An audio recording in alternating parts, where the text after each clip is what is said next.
प्रिय दोस्तों, जब कोई हमसे प्रेम करता है तो वो ये भी अपेक्षा करता है कि हम उस प्रेम का प्रत्युत्तर दें। हमारे परिवार में, हमारे जीवन साथी के साथ, हमारे मित्रों के साथ हमेशा ये बात लाजमी होती है।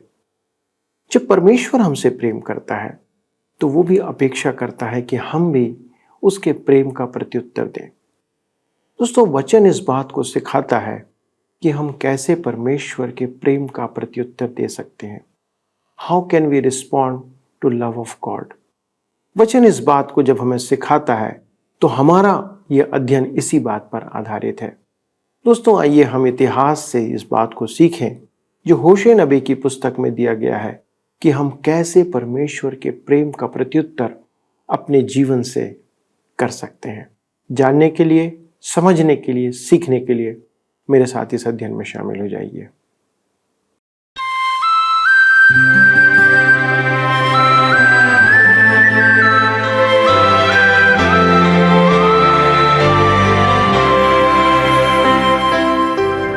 प्रिय मित्रों, नमस्कार।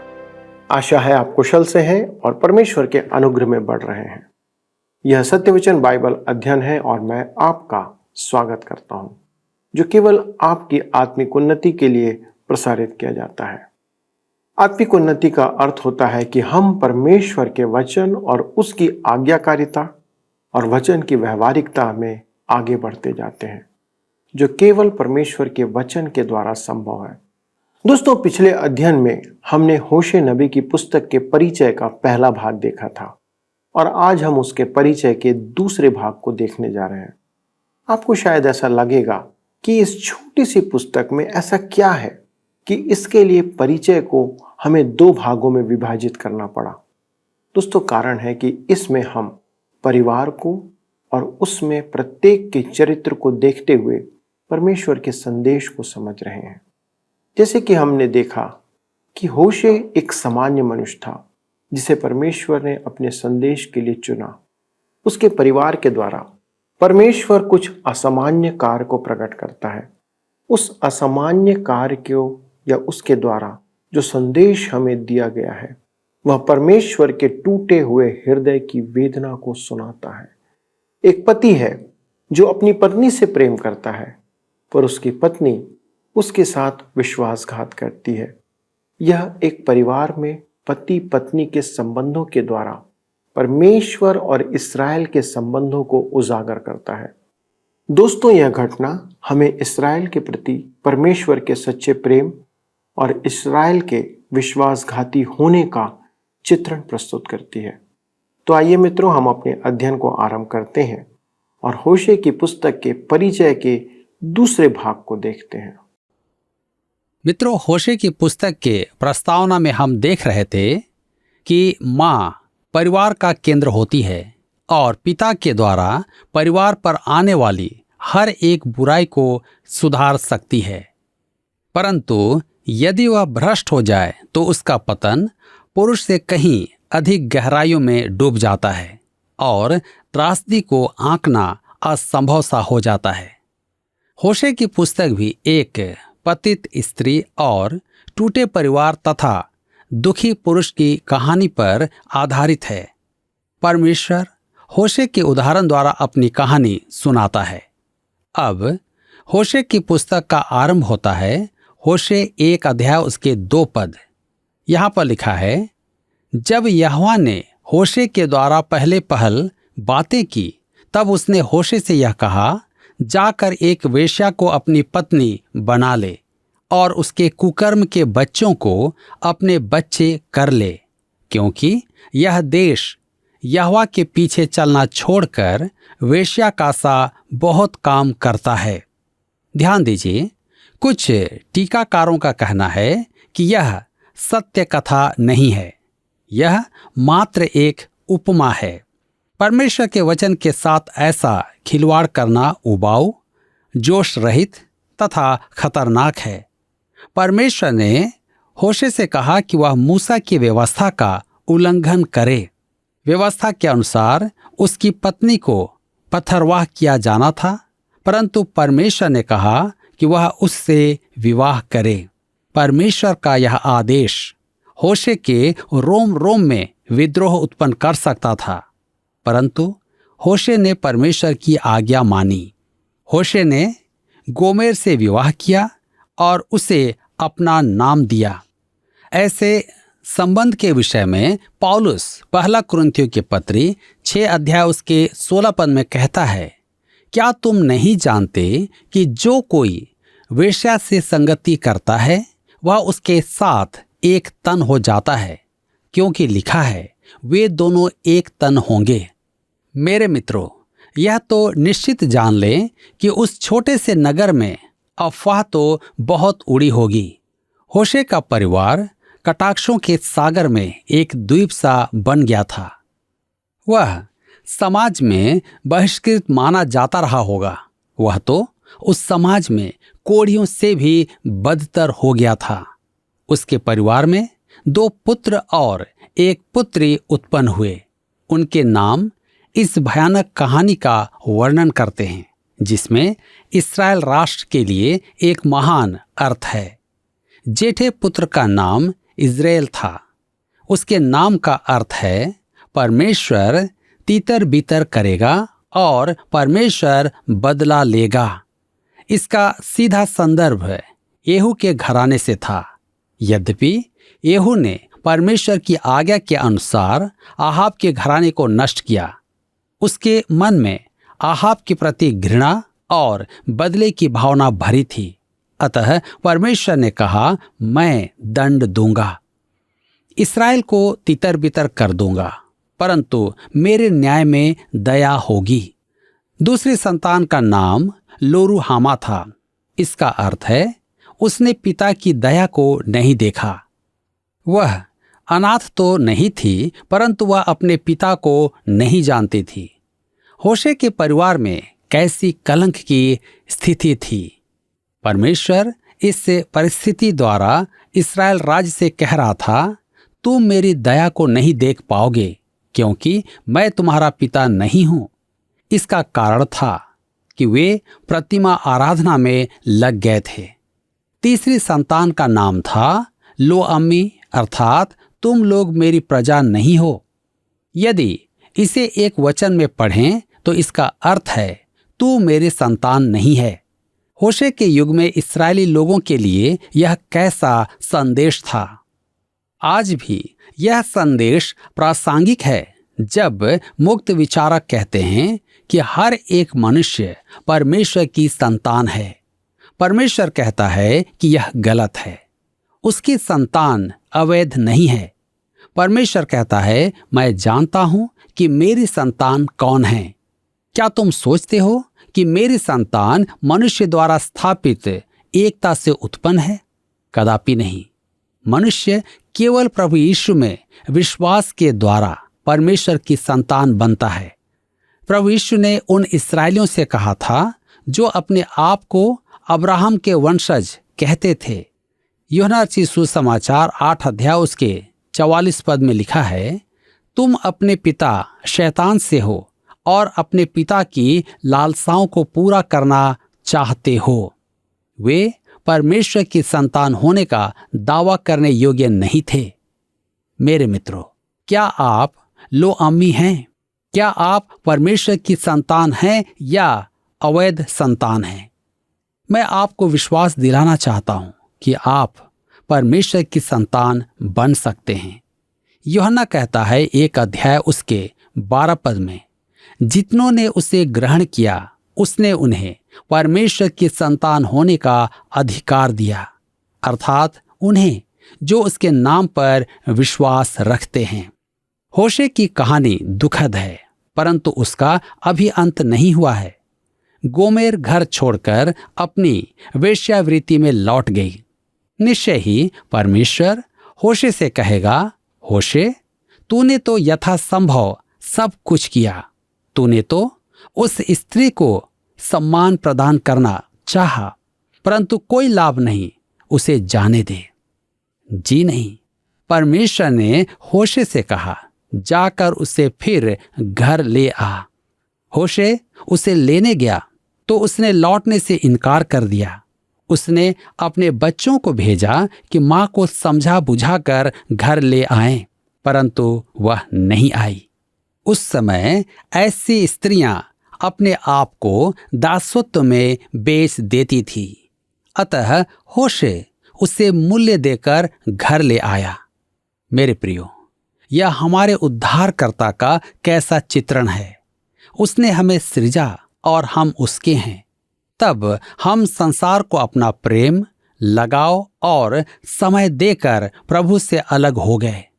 हम अभी पापी ही थे कि वह संसार में आया और हमें हमारी दुर्दशा में ही मूल्य देकर खरीद लिया कि हम उसकी वैध संतान हों। यह कैसा अद्भुत प्रेम है। इसके बाद भी क्या गोमेर वफादारी निभा पाई? वृतांत से तो हमें जानकारी नहीं मिलती है, परंतु हम देखते हैं कि होशे एक लज्जित परिवार से निकलकर टूटा दिल लेकर इस्राएल के सामने आता है। उसका दुख असहनीय था। उसके गाल पर जलते हुए आंसू बह रहे थे। वह इस्राएल को दोषी ठहराते हुए कहता है, तुम लोग परमेश्वर के साथ बेवफाई कर रहे हो। मैं परमेश्वर के दुख को समझ सकता हूं, क्योंकि मैं भी इसी स्थिति में हूं। तुमने परमेश्वर के दिल को तोड़ा है। मेरे प्रियो, यह कैसा चित्रण है। होशे ने उन्हें दोषी ठहराते हुए कहा कि उनका पाप अति महान है, काले से भी काला है, और परमेश्वर उन्हें अवश्य दंड देगा। ये वे लोग थे जिन्हें परमेश्वर ने मिस्र के दासत्व से छुड़ाया था। वे उसे जानते थे। निर्गमन की पुस्तक 19 अध्याय उसके 4 पद में परमेश्वर ने उनसे कहा था, तुमने देखा है कि मैंने मिस्रियों से क्या क्या किया।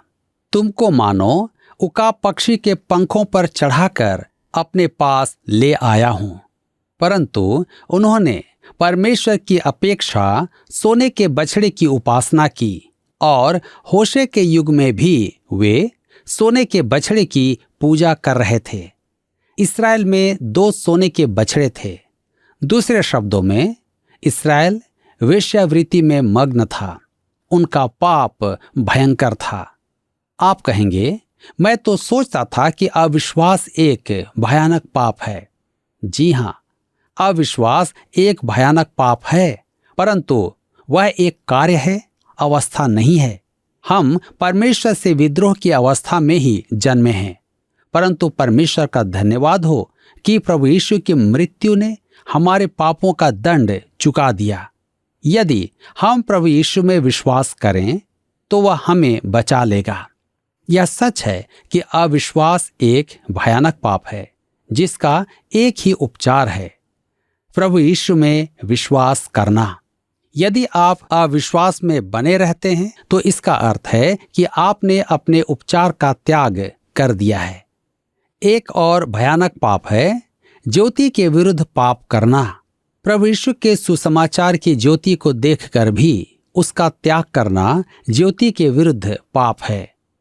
मैं परमेश्वर के समक्ष दूरस्थ जंगल का एक प्रतिमा आराधक अविश्वासी होना उचित समझता हूँ, अपेक्षा इसके कि कलीसिया का सदस्य होकर सुसमाचार से मुंह मोड़ने वाला। परंतु यह एक भयानक पाप नहीं है। सबसे बड़ा पाप है प्रेम के विरुद्ध पाप करना। यह सबसे भयानक पाप है। और होशे यही कहता है, गोमेर ने विवाह की वाचा तोड़ने का पाप ही नहीं किया, उसने अपने प्रेमी के विरुद्ध पाप किया।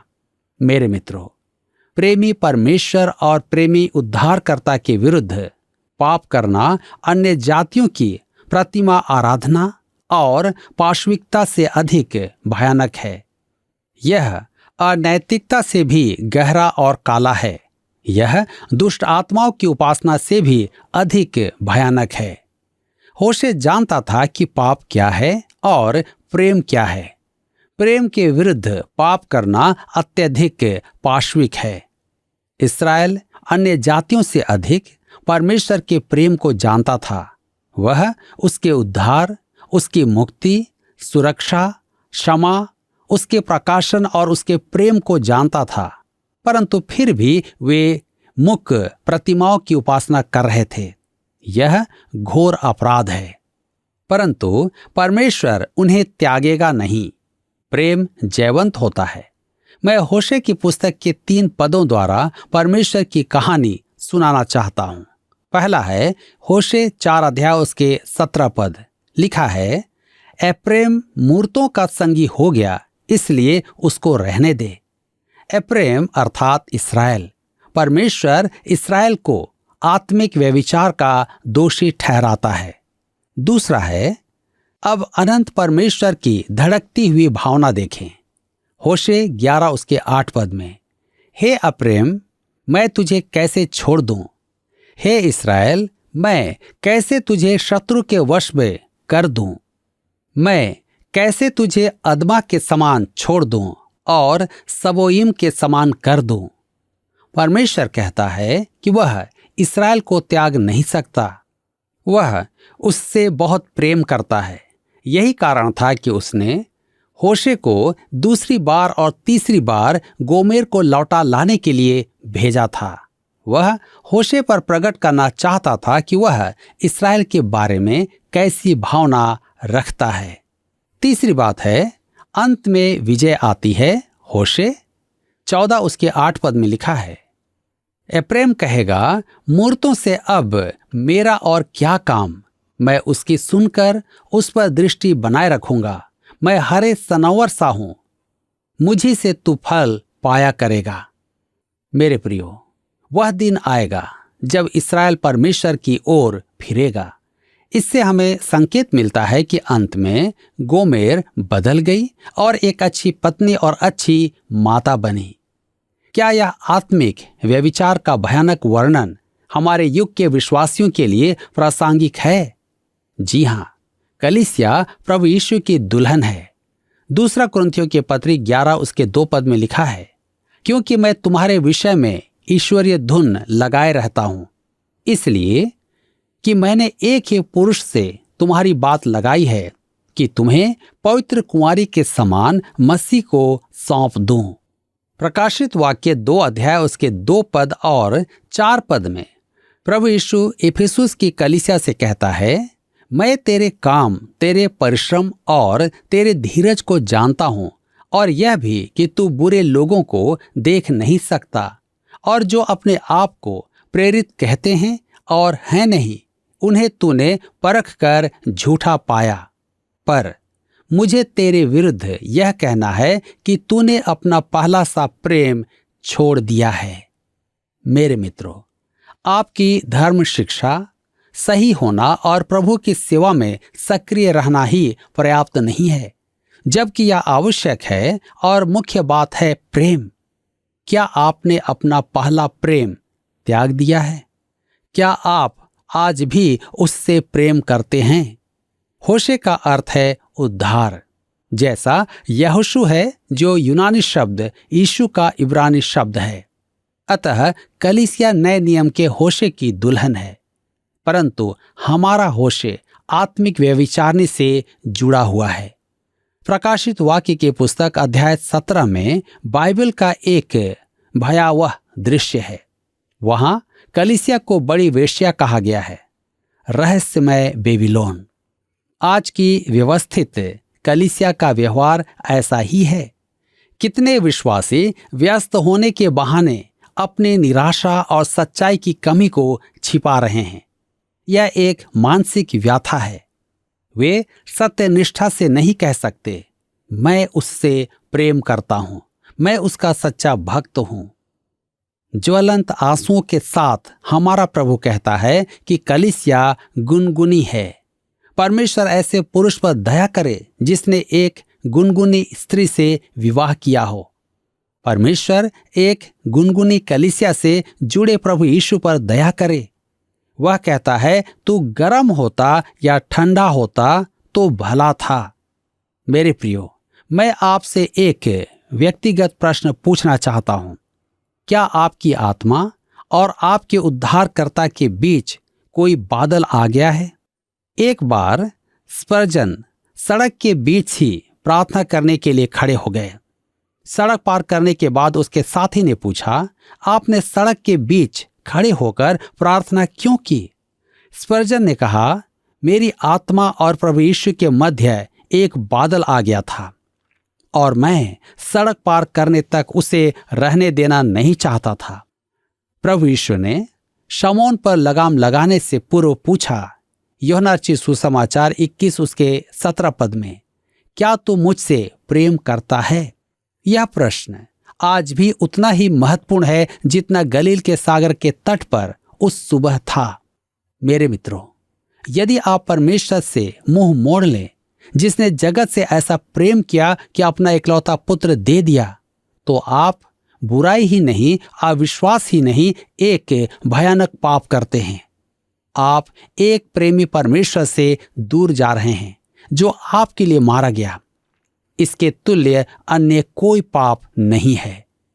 मित्रों, आपने देखा कि इस पुस्तक का सार है परमेश्वर का सच्चा प्रेम और उसके प्रत्युत्तर में हमारा विश्वासघात।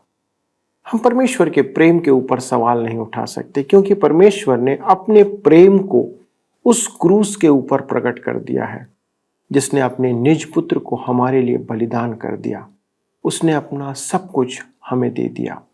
इसलिए हम परमेश्वर के प्रेम पर सवाल नहीं उठा सकते।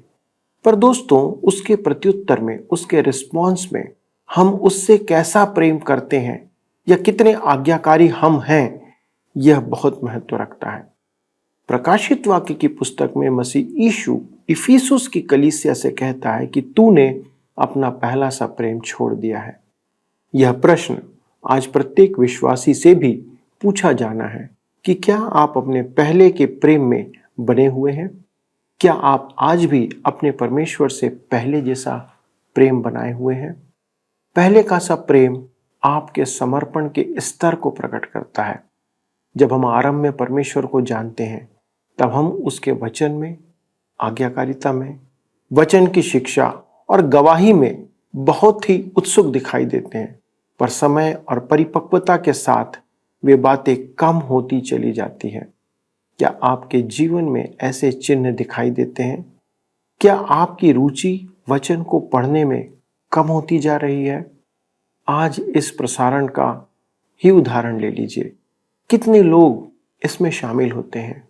केवल वे जो उसके वचन से प्रेम करते हैं और उसमें बढ़ना चाहते हैं। मित्रों, आपके समर्पण का स्तर आपके प्रेम का प्रकटीकरण करता है। हम जिससे प्रेम करते हैं उसके लिए सब कुछ करने को तैयार रहते हैं। क्या आपका प्रेम परमेश्वर के लिए बढ़ रहा है या कम होते जा रहा है? आप इस बात का अनुमान लगा सकते हैं। आइए मित्रों, हम प्रार्थना करें कि हम परमेश्वर के प्रेम में बढ़ते जाएं और उसके लिए एक विश्वास योग्य दुल्हन का प्रकटीकरण करें। आइए प्रार्थना करें। हमारे स्वर्गीय पिता, हम धन्यवाद देते हैं कि आप हमारे विश्वास योग्य परमेश्वर हैं। प्रभु, आपने अपने प्रेम को हम पर प्रकट किया प्रभु यीशु क्रिस्त के द्वारा से। परंतु प्रभु, मनुष्य और जिनसे आपने प्रेम किया, उन्होंने प्रभु आपके साथ विश्वासघात किया। कितने लोग हैं प्रभु जो आज भी उस विश्वासघात में जीवन जी रहे हैं। हमारे कार्य, हमारे विचार, हमारा सोच विचार, सब कुछ प्रभु आपके लिए आदर्श होना चाहिए, लोगों के लिए आदर्श होना चाहिए। हम विनती करते हैं पिता, हमारे दर्शकों की, हम सबों की सहायता करें कि हम आपके सन्मुख विश्वास योग्य बने रहें। संसार में बहुत सी बार हम आपसे दूर निकल जाते हैं। प्रभु, हमारी सहायता करें कि हम आपके प्रति सच्चे और ग्रहण योग्य पाए जाएं। हमारा जीवन आपकी महिमा का कारण ठहरे। धन्यवाद देते हैं पिता परमेश्वर सारी आशीषों के लिए, और हमारे दर्शकों को आपके पवित्र और सुरक्षित हाथों में रखते हुए ये विनती यीशु क्रिस्त के नाम से मांगते हैं, आमीन। प्रिय मित्रों, आज के अध्ययन के द्वारा आपने कोई बात को सीखा है जो आप हमारे साथ साझा करना चाहते हैं, या कोई ऐसी बात जिसने आपके हृदय को छू लिया, प्लीज हमारे साथ संपर्क करें और हमें भी सूचित करें, ताकि हम आपके लिए परमेश्वर को धन्यवाद दे सकें। अगले प्रसारण में हम इस अध्ययन को आगे बढ़ाएंगे। पर जी हाँ, याद रखिए कि ये वाला प्रसारण आप फिर से यदि देखना चाहें तो आप YouTube में और इंटरनेट पर इसे सर्च करके देख सकते हैं। और जब आप देखें तो कृपया उसे अपने दोस्तों के साथ साझा करें, शेयर करें, सब्सक्राइब करें, लाइक करिए। प्रभु आपको आशीष दे। आइए अब हम प्रश्नों को देखें। पिछले प्रश्न का उत्तर है सी, विवाह। अदन की वाटिका से आने वाली एकमात्र प्रथा जो आज मनुष्यों के साथ है वह है विवाह। आज के अध्ययन पर आधारित प्रश्न है। हमारे अध्ययन के अनुसार खाली स्थान के विरुद्ध पाप करना सबसे बड़ा पाप है। ए, परमेश्वर के प्रेम, बी, परमेश्वर की आज्ञा, सी, परमेश्वर की इच्छा, डी, परमेश्वर के अनुग्रह। मित्रों, इस प्रश्न का उत्तर हमें कल सुबह 6 बजे से पहले विकल्प ए, बी, सी या डी के साथ अपना नाम, पता, स्थान के साथ 9651433397 पर SMS या WhatsApp करें। क्या आपको यह कार्यक्रम पसंद आया? अभी हमें एक मिस कॉल करें और आप अगले विजेता हो सकते हैं।